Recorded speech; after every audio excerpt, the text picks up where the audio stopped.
Hello and welcome to the Talk with Vanessa in partnership with Bella Niger. Happy Easter in advance. I mean, this is the week when we celebrate the birth of our Lord Jesus Christ, and I wish you all the many love and all the good tidings that come with this celebration. And don't forget the reason for the season. So I'm going to talk about levels of compatibility. Now, compatibility in this context is not similarities, where you say, oh, we finish our sentences together, we like the same colors, we love the same food. All of that is Telemundo story. That's not what I'm talking about. I'm talking about while it's okay. I mean, unlike poles attract, you're probably going to have more not in common with the person you want to date with than in common. The first level of compatibility I want to talk about today is the physical compatibility. Now, it is crucially important that you're in a relationship with someone that you find physically attracted to.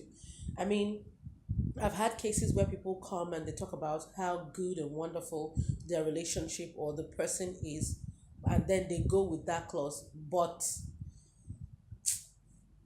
it's really not that cute. I mean, that is a huge problem for me because it predisposes you to chances of cheating on that person. If you're dating someone who you don't physically find attractive, it may affect your sexual life in the future, how you connect with that person sexually, and and in other areas of your life. So it is very important that you are with someone who you find physically attracted to. Make your physical desire for someone who you want to date as humanly possible and visibly possible as possible, if that even means anything. Now, the next level of compatibility I want to talk about is the spiritual compatibility.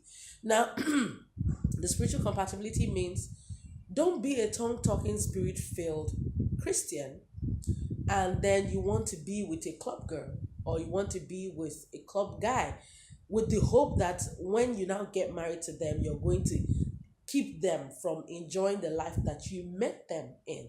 It is important that you agree to a very large extent with someone. You may even be from two different religions, like Christian, Muslim, or whatever religion or whatever denomination, but there has to be an agreement. So, in a case where this person says, yes, I'm Muslim and you're Christian, I'm not going to get in the way of your religion. You practice your religion and I practice my own religion.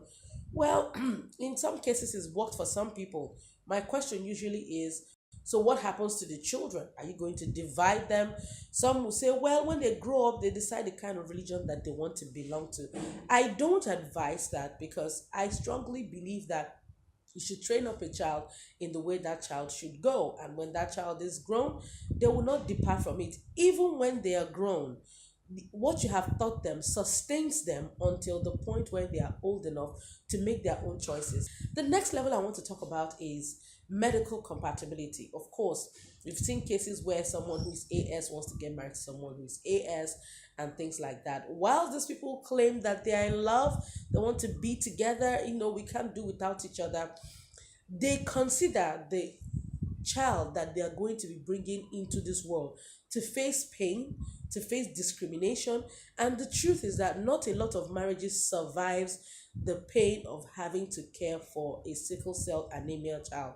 Your love will be challenged. In fact, so for some people, your love will fly out of the window. You will not even remember that you ever said you loved someone. And I would particularly want to say this about the women.